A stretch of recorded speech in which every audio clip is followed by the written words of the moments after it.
नमस्कार मित्रांनो, सेवा अकॅडमीमध्ये मी विनोद पवार आपलं सहर्ष स्वागत करतो. मित्रांनो, टीईटीच्या तुमच्या अभ्यासाला गती देण्यासाठी आजपासून आपण मानसशास्त्र या विषयापासून सुरुवात करतो. मानसशास्त्र या विषयाला 150 पैकी 30 मार्क आहेत आणि त्यात महत्वपूर्ण प्रत्येक टॉपिक वाईज आपले अतिसंभाव्य प्रश्न आहेत, ते बघूयात आज. बघा, हे प्रश्न थोडे कठीण वाटू शकतात तुम्हाला, कारण की थोडं कठीणचा अभ्यास झाला तर सोपे प्रश्न तुम्हाला सोडवणं खूप इझी जातील, बरोबर की नाही? तर बघूया 10 पैकी 10 कोणाचे बरोबर येतात. कमेंट करा आणि व्हिडिओ आवडला असेल तर आपल्या मित्रांनाही पाठवा, जेणेकरून तुमचा चांगला प्रतिसाद आला तर संपूर्ण सिलेबसवरती आपण अतिसंभाव्य प्रश्न घेऊयात. कमेंटमध्ये सांगा पुढचा विषय कुठला असावा. ठीक आहे. पहिला प्रश्न, मानसशास्त्राच्या स्वरूपाबद्दल खालील विधाने विचारात घ्या. पहिलं विधान काय आहे? मानसशास्त्र हे केवळ मानवी वर्तनाचा आणि मानसिक प्रक्रियेचा अभ्यास करते. केवळ मानवी वर्तनाचा अभ्यास करतं का? हो, नाही. बरोबर ना?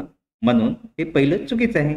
मानसशास्त्र एक विधायक विज्ञान आणि नियामक विज्ञान नाही. हे बरोबर आहे? ओके, बरोबर आहे. तर केवळ विधान ब म्हणजे मानसशास्त्र हे विधायक विज्ञान आणि नियामक विज्ञान नाही. विधायक आहे, नियामक नाही. ओके, हे का आणि का चुकीचं आहे? कारण मानसशास्त्र मानवी वर्तनासोबत प्राण्याच्या वर्तनाचा अभ्यास करतात, म्हणून विधान ब बरोबर आहे. का आहे तर मानसशास्त्र वर्तन कसे आहे याचा वस्तुनिष्ठ अभ्यास करते, तसे ते कसे असावे याचे आदर्श नियम ठरवत नाही, म्हणून ते विधायक विज्ञान आहे, नियामक नाही. त्याच्यानंतर खालील दोन विधानाचा विचार करा. मानसशास्त्राचे एक प्रमुख ध्येय मानवी वर्तनविषयी पूर्वकथन करणे हे आहे. वर्तनाच्या कारणाचे स्पष्टीकरण मिळाल्यास भविष्यात विशिष्ट परिस्थितीत वर्तन कसे घडेल याचा अंदाज बांधता येतो. हा, बरोबर. तर योग्य उत्तर पर्याय क्रमांक 1 म्हणजे ए म्हणजे मानसशास्त्राचे एक प्रमुख ध्येय मानवी वर्तनाविषयी पूर्वकथन करणे हे आहे, बरोबर. आणि त्याचं कारण काय? वर्तनाच्या कारणाचे स्पष्टीकरण मिळाल्यास भविष्यात विशिष्ट परिस्थितीत वर्तन कसे घडेल याचा अंदाज बांधता येतो. कारण मानसशास्त्राचे 4 ध्येय आहेत. कुठले? वर्णन, स्पष्टीकरण, पूर्वकथन आणि नियंत्रण. पूर्वकथन हे एक महत्वाचे ध्येय आहे. वर्तनाच्या कारणाचा शोध म्हणजे स्पष्टीकरण लागल्यावरच भविष्यातील वर्तनाचा अंदाज म्हणजेच पूर्वकथन लावता येतं, आणि त्यामुळेच हे जे काही आर हे विधान याचे अचूक स्पष्ट करते, बरोबर आहे. त्याच्या पुढे शैक्षणिक मानसशास्त्राच्या व्याप्तीबाबत खालील विधाने तपासा. शैक्षणिक मानसशास्त्र अध्ययन प्रक्रिया, अध्यापन पद्धती आणि शैक्षणिक वातावरणाचा अभ्यास करते. यात विद्यार्थ्यांच्या बौद्धिक, भावनिक आणि सामाजिक विकासाचा अभ्यास समाविष्ट असतो. ओके. शिक्षकांचे मानसिक आरोग्य सुधारणे आणि त्याच्या समस्या सोडवणे हे त्याचे एकमेव उद्दिष्ट असतं. लक्षात घ्या, हा शब्दाचा खेळ आहे. एकमेव उद्दिष्ट असतं का?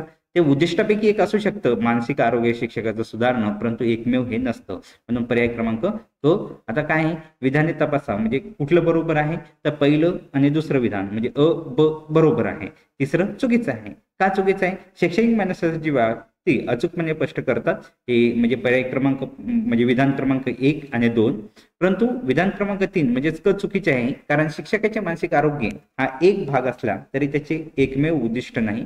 शैक्षणिक मानसशास्त्राचा केंद्रबिंदू हा संपूर्ण शिक्षण प्रक्रिया असते किंवा आहे, बरोबर. त्यानंतर मानसशास्त्राच्या अभ्यास पद्धतीविषयी खालीलपैकी कोणते विधाने असत्य आहे, चुकीचं आहे असं म्हणायचंय.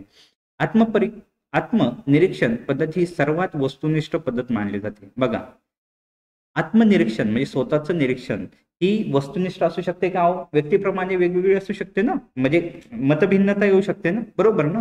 आता दुसरं विधान, प्रायोगिक पद्धतीत चरामध्ये म्हणजे व्हेरिएबलमध्ये कार्य कारण संबंधाचा अभ्यास केला जातो आणि निरीक्षण पद्धतीत वर्तनाचा नैसर्गिक वातावरणात अभ्यास केला जातो.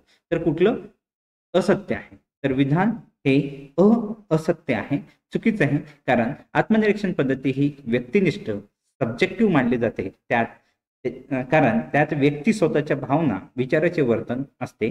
त्यात पक्षपातीपणा येऊ शकतो, त्यामुळे ती सर्वात वस्तुनिष्ठ पद्धत नाही.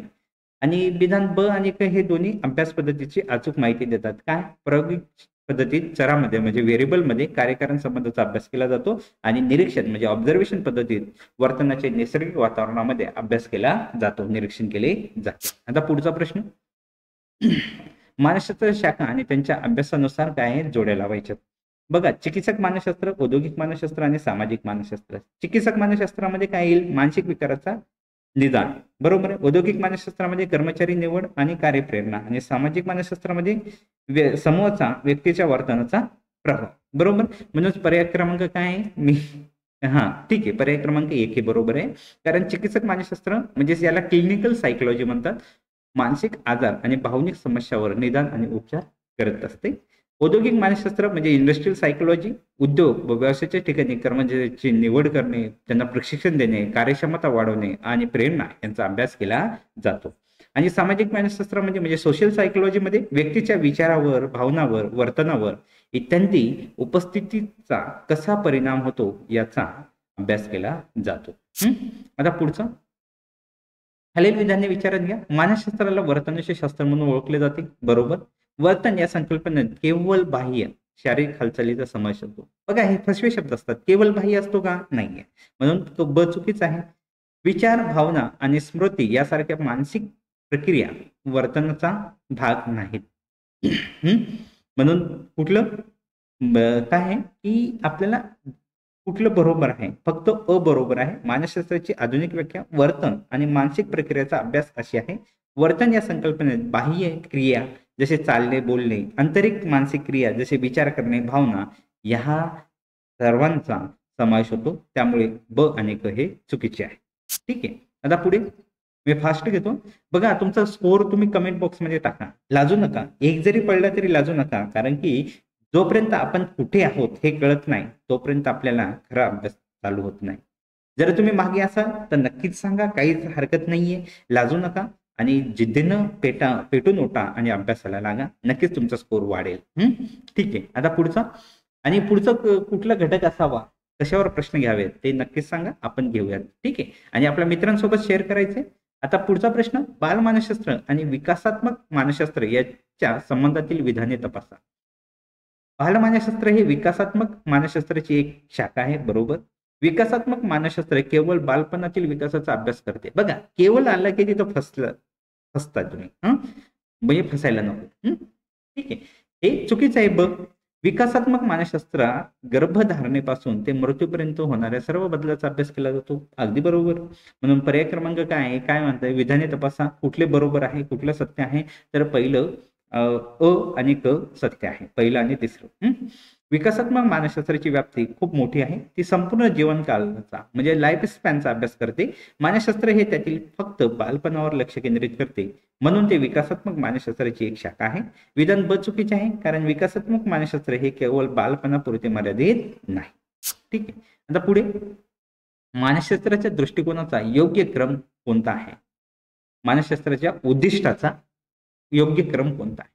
पूर्वकथन, वर्णन, नियंत्रण, स्पष्टीकरण. तर योग्य जो काही क्रम आहे तो क्रम असा राहील की मानस म्हणजे पहिल्यांदा वर्णन, त्याच्यानंतर स्पष्टीकरण, त्याच्यानंतर पूर्वकथन, आणि जर गरज पडली तरच नियंत्रण. बघा, मानसशास्त्रीय अभ्यासाच्या तार्किक क्रम, प्रथम वर्णन काय आहे म्हणजे वर्तन काय आहे याचे वर्णन केले जाते, नंतर ते का घडले याचे स्पष्टीकरण दिले जाते, त्या आधारावर भविष्यात ते कसे घडेल याचे पूर्वकथन केले जाते, आणि शेवटी आवश्यक असल्यास त्यात बदल घडवण्यासाठी नियंत्रण केले जाते. बरोबर ना.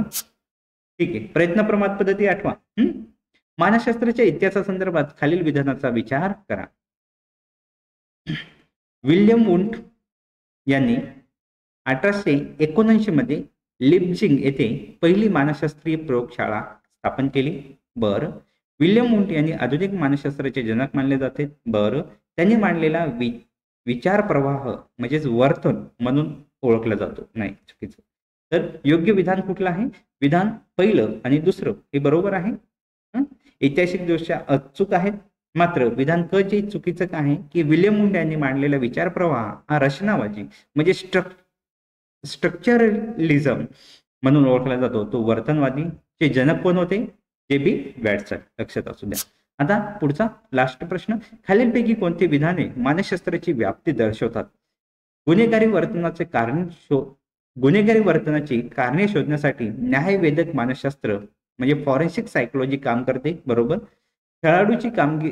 खेळाडू कामगिरी सुधारण्यासाठी क्रीडा मानसशास्त्राचा म्हणजे स्पोर्ट्स सायकोलॉजीचा उपयोग होतो. बरं. पर्यावरणाचा मानवी वर्तनावर होणारा परिणाम पर्यावरणीय मानसशास्त्र म्हणजे इन्व्हायरमेंटल सायकोलॉजी मध्ये अभ्यासला जातो. तर कुठले बरोबर आहेत? वरील सर्व म्हणजे तिन्ही विधाने मानसशास्त्राची आधुनिक आणि उपयोजित शाखाची अचूक उदाहरणे आहेत. यावरून मानसशास्त्राची व्याप्ती किती व्यापक आहे हे दिसून येते. बघा किती मार्क पडले हे कमेंटमध्ये सांगायचं. पुढचं शिक्षण कुठला घ्यायचा हे पण सांगायचंय. मी तर कंटिन्यू मानसशास्त्र आता घेतलेलं आहे. तुमचा सिलेबस जसा आहे तसा मी घेत जाईल. ठीक आहे. आणि आपल्या मित्रांसोबत शेअर करायचं आहे. तुमचा प्रतिसाद चांगला असेल तर दिवसातून भरपूर सारे आपण व्हिडिओ अपलोड करूयात. ठीक आहे. तर भेटूयात पुढच्या व्हिडिओमध्ये लवकरच.